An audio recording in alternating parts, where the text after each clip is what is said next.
Halo, Assalamualaikum, Dek. Waalaikumsalam, Kak. Ya, materi konflik dan empati sudah belum ya? Konflik belum, Kak? Belum ya. Oke deh, kita masuk ke materi konflik dan empati. Ini sosial kultural ya. Ini materinya yang umumnya udah yang terakhir, udah semua kita bahas. Tinggal ini aja. Terus nanti kita akan masuk ke materi tentang kebidanan.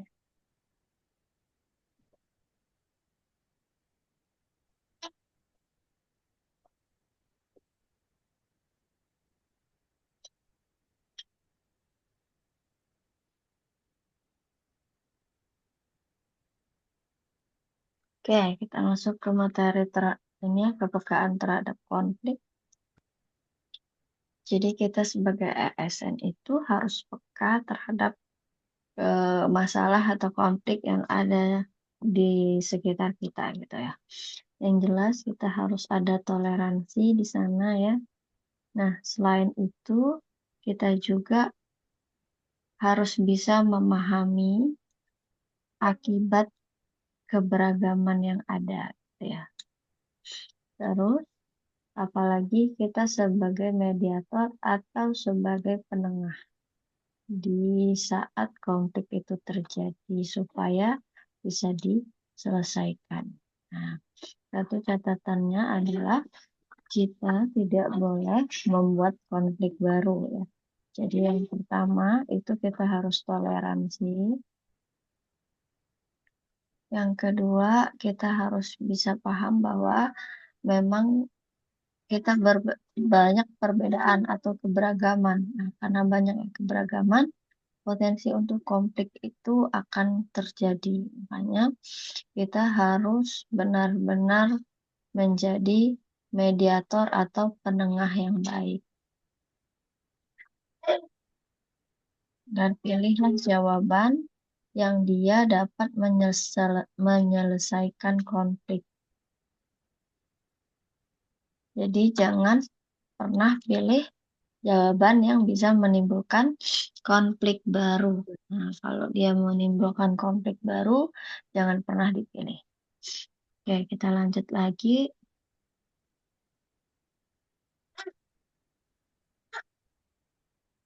Masuk ke teori yang kedua, itu berkaitan dengan empati. Nah, sesuai kata empati, jadi kita itu harus punya empati yang bagus, di mana kita bisa menempatkan diri seperti yang dirasakan orang lain. Tuh, itu yang dikatakan empati ya. Jadi yang jelas kita tuh harus bisa memperdayagunakan atau bisa memanfaatkan perbedaan ya. Nah, manfaatkan perbedaan ini untuk dijadikan sebagai persatuan, bukan dalam bentuk untuk mendiskriminasi ya. Jadi kita tuh harus mampu menempatkan diri kita atau bahasa sederhananya kita mampu menyesuaikan diri. Gitu. Nah, jadi harus bisa menempatkan diri ya. Terus apa lagi? Kita bisa mampu membuat program yang mengakomodasi perbedaan latar belakang ya. Yang jelas semua program atau kebijakan itu yang kita buat itu bisa merangkul semua kalangan ya karena kita berbeda-beda latar belakang. Oke, kita masuk ke soal ini mau langsung kita bahas atau coba Lisa mau ngerjain? Oh, bisa kerjain dulu, Bu. Kak, Oke, kerjain dulu ya. Nah, kalau gitu kakak kasih contoh dulu kayak biasanya ya. Oke. Oke, kita lihat soal nomor satu. Anda mengetahui bahwa tetangga sebelah rumah Anda sering bertengkar dengan suaranya semalam hari sering terdengar barang yang dibanting dan teriakan intinya gitu ya. Lalu tetangganya keluar ya dan tetangganya jarang keluar dan sangat tertutup ya. Sehingga warga tidak berani bertanya dan ikut campur gitu ya. Nah, pertengkaran hebat terjadi, sedangkan sang suami mengancam menggunakan senjata tajam hingga terdengar teriakan minta tolong. Nah, kondisi seperti ini apa yang Anda lakukan? Yang jelas kita punya tetangga yang lagi ribut ya. Terus suaminya apa? Mau bunuh istrinya lah bahasa sederhananya gitu. Nah, sebagai tetangganya gimana nih gitu ya. Ya, coba lihat yang A. Segera memanggil tetangga terdekat untuk sama-sama membantu. Oke, kan ya ini kan udah mulai apa namanya urgent ya, di mana istrinya mau dibunuh, nggak mungkin kan kita mau datang sendiri, takutnya malah kita yang ditujah gitu ya. Yang jelas kita libatkan tetangga lain gitu ya untuk membantu dan meminta warga lain melapor kepada Pak RT dan polisi. Nah, kenapa dilaporkan? Ya karena suaminya udah mau ketindak kekerasan ya, bahkan mau menghilangkan nyawa orang lain. Nah, itu kan sangat fatal. Makanya karena bukan ranah kita, kita minta bantuan untuk lapor ke Pak RT dan polisi gitu. Nah, kemungkinan ini benar. Terus yang B berteriak meminta tolong pada tetangga lain untuk menghentikan pertengkaran karena takut Anda akan dilukai. Nah, kalau ini kita melimpahkan ke orang lain. Jadi seolah-olah kita hanya teriak aja, tolong tetangga sebelah saya itu lagi berantem, suaminya mau nujah istrinya, misalnya gitu. Nah, itu kayak nggak bertanggung jawab gitu. Jadi dia bukan yang tinggi nilainya ya. Sedangkan yang C memvideokan pertengkaran. Nah, ini malah menimbulkan konflik baru. Kalau cuma divideokan, nanti istrinya benar-benar dibunuh. Kita nggak ngapa-ngapain, nggak ada guna gitu ya. Terus yang D, buru-buru melerai sendiri. Nah, kata sendiri ini ya, takutnya malah beneran kita yang kena senjata tajam. Jadi bukan gitu ya. Sedangkan yang E, tutup mata, apalagi ini dia nggak peduli. Jadi nilainya pasti paling kecil. Nah, makanya jadi yang tertinggi itu hanya yang A. Ya, jadi dia kasih solusi sesuai dengan kemampuan dia gitu ya. Yang B-nya 4, C-nya 3, D-nya 2, dan E-nya 1. Sampai sini ya, setuju ya? Setuju, Kak. Oke, kakak buat timer dulu.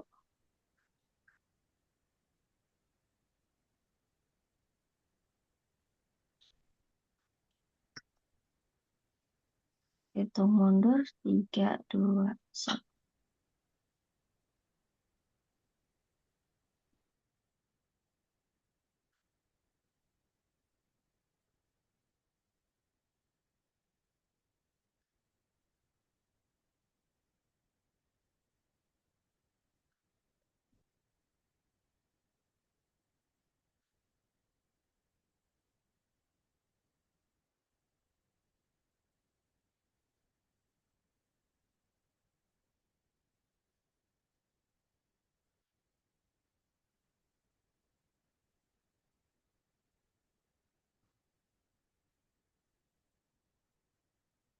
Sudah, Kak.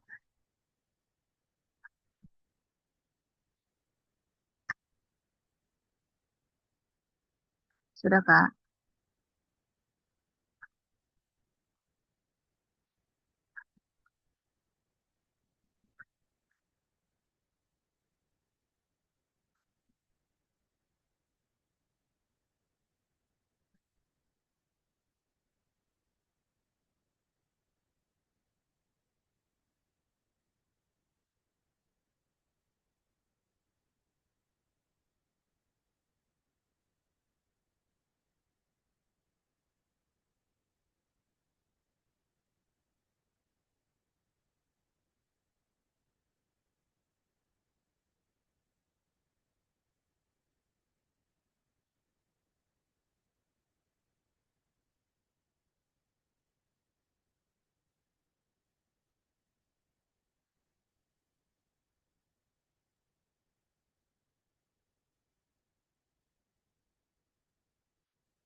Kakak.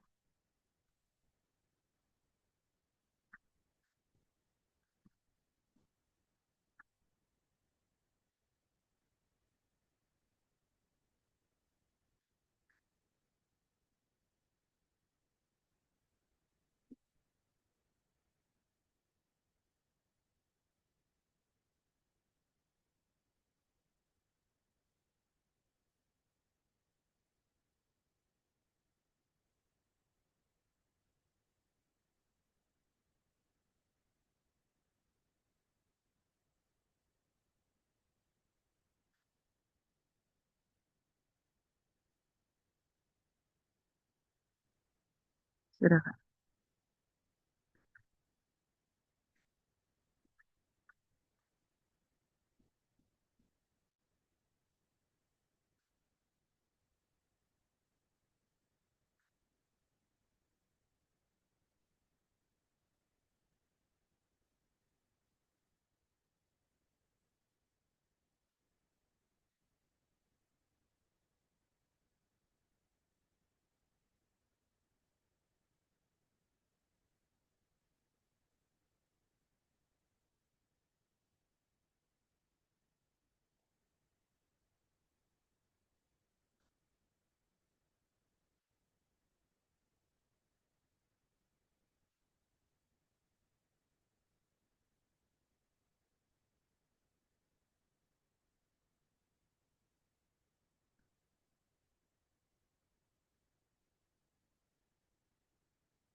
Sudah, Kak.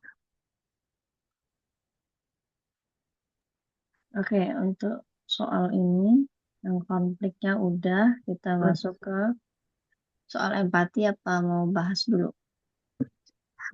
Lanjut dulu nggak apa-apa. Lanjut dulu nggak apa-apa ya. Oke deh, kalau gitu. Iya, Kak.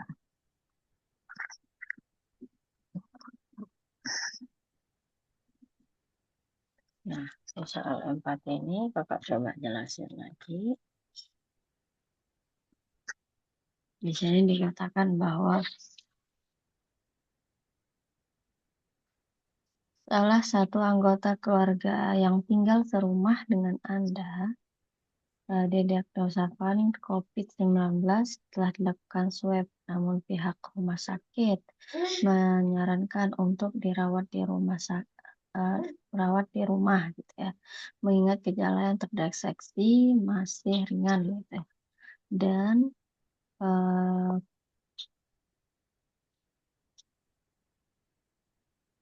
intinya dia lebih memprioritaskan gitu yang gejalanya yang lebih berat di rumah sakit.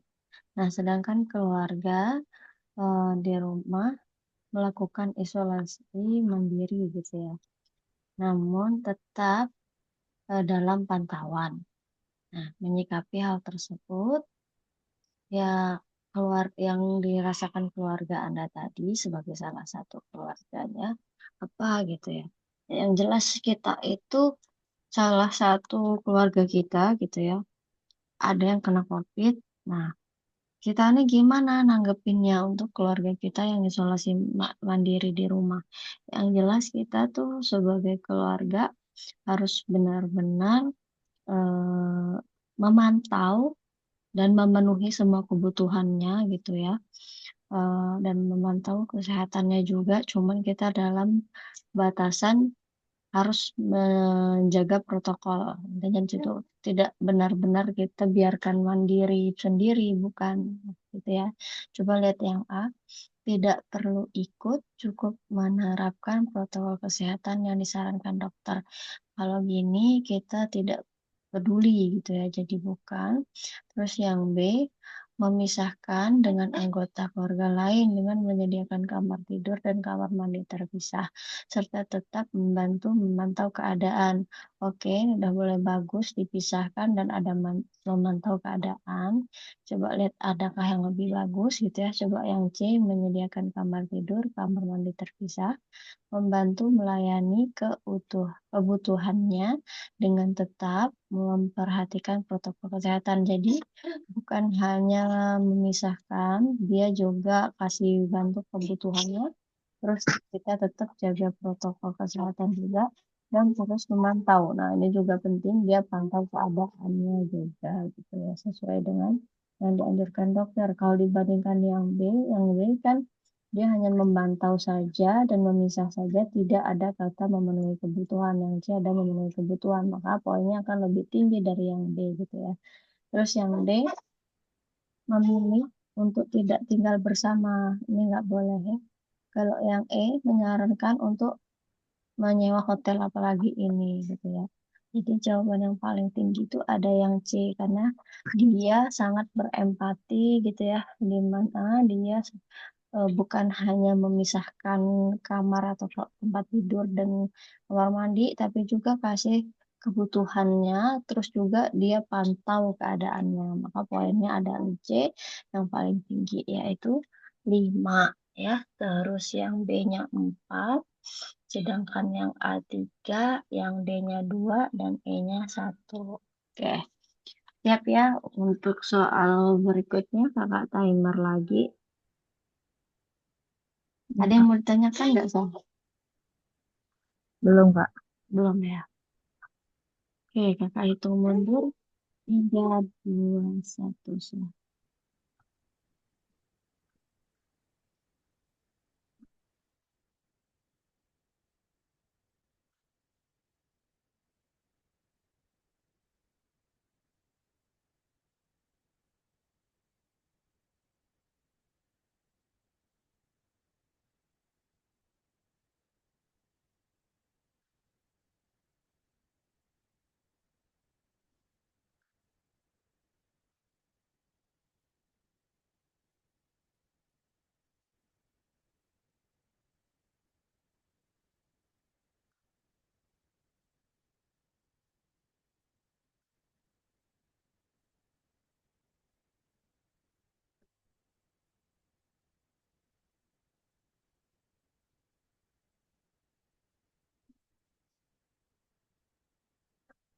Sudah, Kak.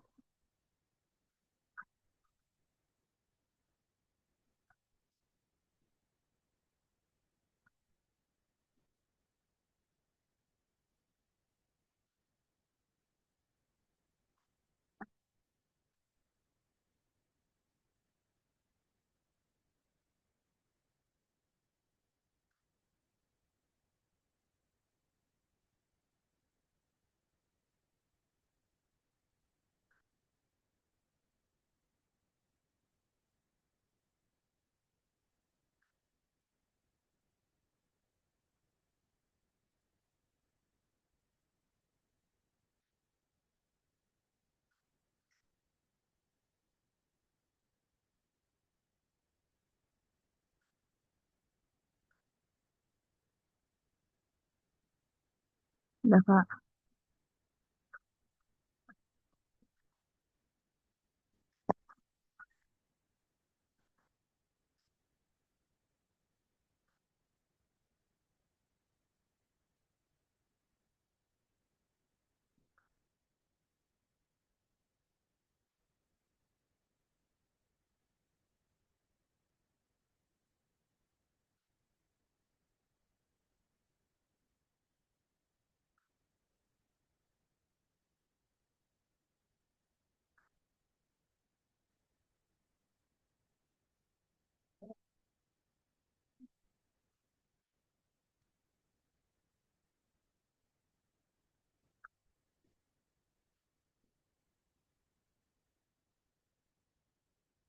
Sudah, Kak.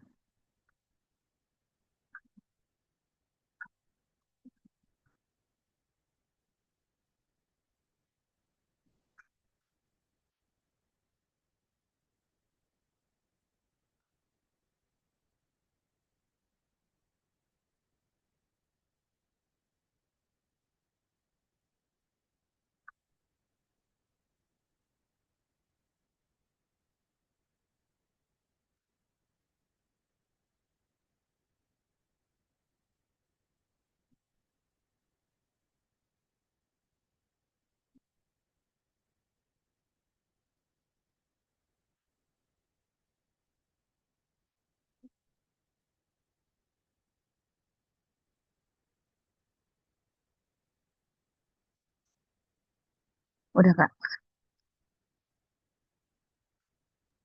Oke, dan langsung bahas dari yang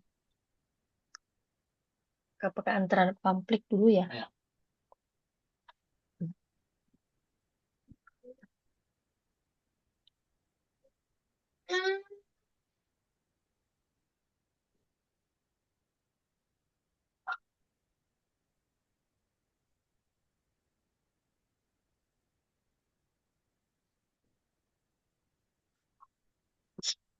Oke, kita lihat soalnya. Anda berprinsip untuk tidak ikut-ikutan tren atau hal yang sedang viral, baik dari gaya hidup, cara berperilaku, ataupun cara bergaul, karena Anda tidak ingin hidup tergesa-gesa dengan hal yang berubah dengan cepat. Tetapi teman Anda menganggap bahwa Anda berpikiran kolot dan sempit. Sikap Anda dalam hal ini adalah, oke, jadi kita itu wajar ya, punya prinsip hidup masing-masing gitu ya. Cara berprinsip kita ini adalah memang digunakan gimana cara kita memandang hidup. Nah, itu penting gitu ya. Jadi nggak perlu untuk ikut-ikutan seperti FOMO-FOMO ya yang ada saat ini gitu ya. Nah, tapi kita punya teman, dia nganggap kita nggak ikut tren, itu orangnya kolot. Gimana nih cara kita menerimanya? Yang jelas, prinsip kita itu tidak salah gitu ya. Kita tetap harus punya prinsip dalam hidup gitu ya. Terus yang kedua, kita harus terbuka untuk menerima kritik. Nah, tapi yang jelas jangan sampai menimbulkan konflik baru gitu. Kita coba lihat yang A. Memberikan argumen telak bahwa gaya hidup yang berbeda adalah hak setiap orang. Oke, memang yang kita katakan itu bahwa gaya hidup itu adalah hak setiap orang. Cuma nanti ini akan menimbulkan konflik baru, di mana teman kita itu akan tersinggung, ya. Nanti malah ada keadaannya semakin memperburuk gitu ya. Jadi kemungkinan bukan dia. Terus yang B, menjelaskan, Lisa belum jawab ya nomor 2 ya. Iya, Kak. C ya, oke. Terus yang B, menjelaskan baik dan buruknya jika hidup hanya mengikuti tren belaka. Nah, kita kasih tahu baik buruknya. Kalau hidup itu bukan hanya ikut tren, tapi dengan begini kita menjatuhkan argumen teman kita. Itu juga akan menimbulkan konflik baru. Jadi bukan. Terus yang C, menjelaskan bahwa setiap orang memiliki prinsip. Oke, memang benar semua orang punya prinsip dan nilai hidupnya masing-masing. Nah, oke, kita kasih tahu dia pasti punya prinsip dan nilai hidup gitu ya. Dan harus saling menghargai. Kata kuncinya adalah menghargai. Ketika kita bilang harus saling menghargai, itu menunjukkan bahwa kita terbuka ya. Dan hal ini juga memberitahu ke teman kita harus saling menghargai. Nah, dengan seperti itu masalahnya teratasi, konflik baru juga tidak akan terjadi. Oke, ini udah kemungkinan benar ya. Terus yang D, mengamini perkataan teman bahwa memang Anda berpikiran kolot. Justru ini tidak baik ya. Jadi kita kalau punya prinsip harus berpegang teguh terhadap prinsip yang kita yakini ya. Oke, yang E, mempertimbangkan akan hidup sesuai tren supaya tidak ketinggalan zaman. Nah, justru dia malah ikut-ikutan. Nah, jadi bukan. Jadi yang benar itu hanya yang C ya, yang paling tinggi. Ya, betul. Poinnya 5 gitu ya. Yang A poinnya 4, yang B 3, yang D 1, dan yang E-nya 2. Oke, kita lanjut ya. Iya, Kak. Nah, Risa apa nih? A. A ya, oke. Ketika Anda tinggal di luar negeri, Anda melihat kerumunan pemuda berkulit putih sedang ngerumuni beberapa anak berkulit hitam dan berteriak mengancam. Kayak di sini ada yang berkulit putih ya, dia sedang membuli si kulit hitam ya. Jadi mereka tuh sedang mengancam, mengejek gitu ya, dengan perkataan yang rasis ya. Jadi kita diminta untuk meresponnya gimana? Oke, coba yang A, menyeberang jalan dan meninggalkannya. Nah, ini memang terkesan sangat bagus, menghindari konflik. Cuman kita tidak bisa menjadi apa tadi? eh mono, sorry, motornya Jalan. apa? Kan motor sih bahasa sederhananya tadi itu penengah betul. Jadi bukan hanya ditinggalkan, justru kalau ada konflik kita harus jadi penengah ya. Kalau Hmm. kita tinggalin, berarti kita nggak jadi penengah di sini, nggak peka kita ke konflik. Makanya dia bukan gitu ya. Terus yang B, pergi untuk mencari polisi. Ya memang benar kita langsung cari polisi. Cuman kan saat itu juga kita harus jadi penengah, maka bukan. Yang B, berteriak kepada kerumunan tersebut supaya membubarkan diri. Oke, dia ada tindakan di mana dia berteriak untuk bubarin mereka, kemungkinan iya. Yang D, kembali meneriaki pemuda berkulit putih dengan ejekan yang tak kalah rasis. Ah, ini nggak boleh. Terus yang E, ini kenapa yang D nggak boleh? Dia akan menimbulkan konflik baru. E. Mendekati kerumunan pemuda tersebut dan menghentikan apa yang mereka lakukan. Udah jelaskan ini langsung dihentikan, maka otomatis kita sudah menjadi penengah. Dan kita langsung menghentikan konflik, jadi selesai konfliknya. Nah, makanya dari semua pernyataan dibandingkan coba bandingkan C dengan E. Kalau yang C cuma teriak, yang E ini langsung diselesaikan. Menurut Nisa yang mana yang paling tinggi?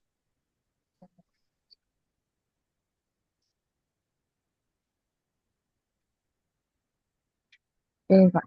Betul. Jadi poin tertinggi itu ada di E ya. Nah, jadi poin E-nya 5 ya. Terus poin Hmm. A-nya ini dia 4 gitu ya. Kenapa dia 4? Ya sebetulnya dia melewati aja tuh udah nggak nimbulin konflik ya. Tapi gimana cara dia untuk mengatasi konflik yang ada saat ini gitu ya. Terus yang B-nya 2, C-nya 3 gitu ya, D-nya 1. Oke, kita lanjut boleh ya. Iya, Kak. Oke. Nah, soal berikutnya menurut Risa gimana nih? Ini aku C, oke. Nah, tetangga saya sering membuang sampah di sekitar halaman rumah saya. Sikap saya adalah yang jelas di sini kita punya tetangga di mana tetangganya ini nggak sopan ya. Jadi dia buang sampah sembarangan. Nah, apakah kita marahi saat dia sedang membuang sampah ini akan menimbulkan konflik. Terus yang B, apakah kita melaporkan kepada ketua RT? Ya, ini terlampau jauh ya. Terus yang C, mendatanginya dengan memintanya untuk tidak membuang sampah. Oke, ini jelas ya bahwa kita langsung atasi konfliknya, kita bilang eh, jangan buang sampah di tempat saya. Nah, ini udah jelas jawaban. Terus yang D, membalas dengan membuang sampah di halaman. Oke, ini enggak. Terus yang E, memberi tanda peringatan untuk tidak membuang sampah. Tapi alangkah baiknya dibandingkan yang E, yang C ini dia lebih langsung ke orangnya. Makanya poin tertinggi ada di C ya, yaitu 5 poinnya. Terus E poinnya 4, B poinnya 3, A poinnya 2, dan D poinnya 1. Oke, kita lanjut ya. Soal nomor 5.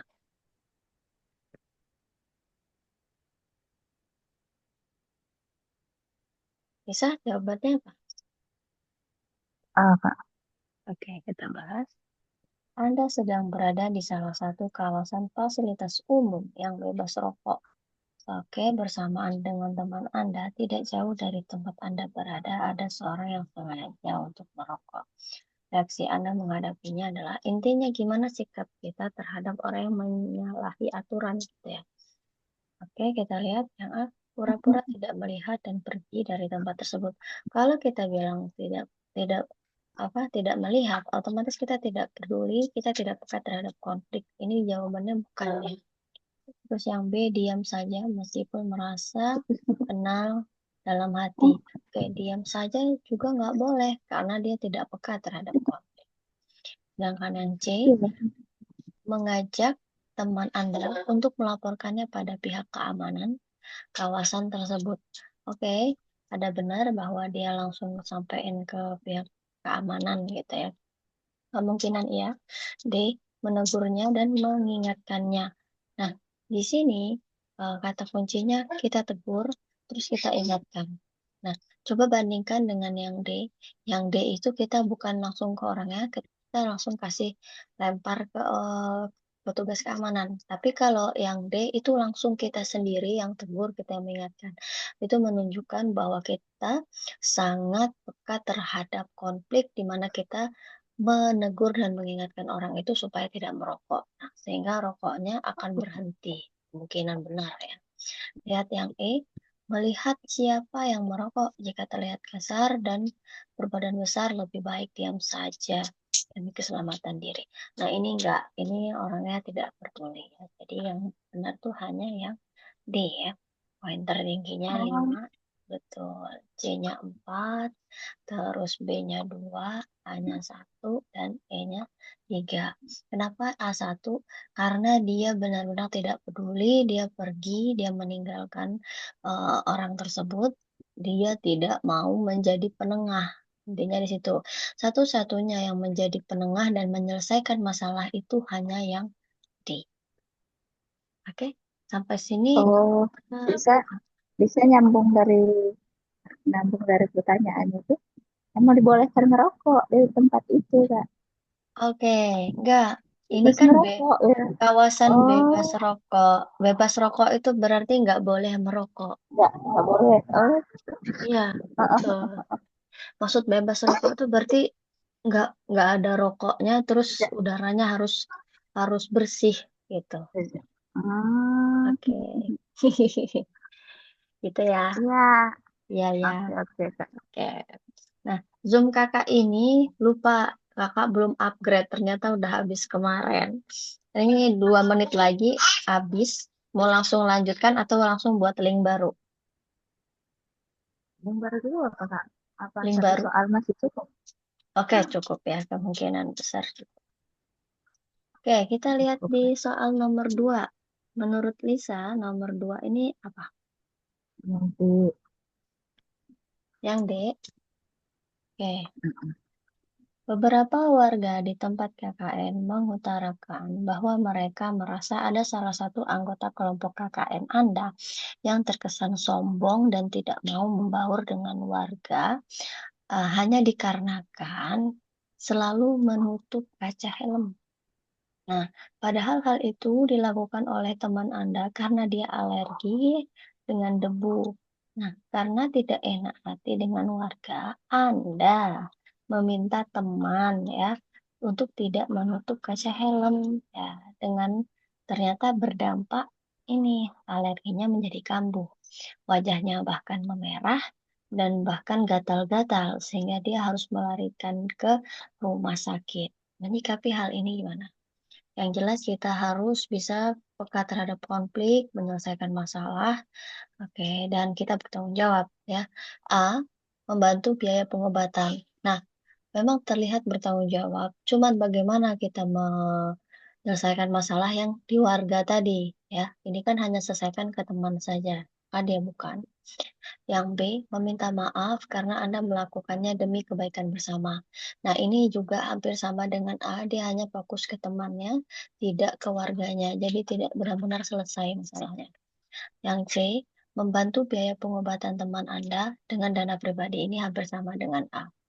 Yang D, meminta maaf kepada teman Anda. Oke, dia tanggung jawab dengan minta maaf dan memberi penjelasan kepada warga. Nah, ini kan langsung diselesaikan antara dia dan warga. Kemungkinan yang D, E, memilih untuk memberi klarifikasi kepada warga. Semuanya warga, tidak ke teman. Jadi jawaban tertinggi ada di D ya, 5 gitu ya. Terus 4-nya di A, B-nya 3, E-nya 2, dan C-nya 1. Oke, menurut Lisa gimana soal nomor 2? Aman ya? Aman. Aman. Oke, kita lanjut ke soal berikutnya. Ini apa Lisa? Soal nomor 3. C. Oke, kita keep ya. Suatu hari, Anda sedang makan siang bersama rekan kerja di sebuah rumah makan.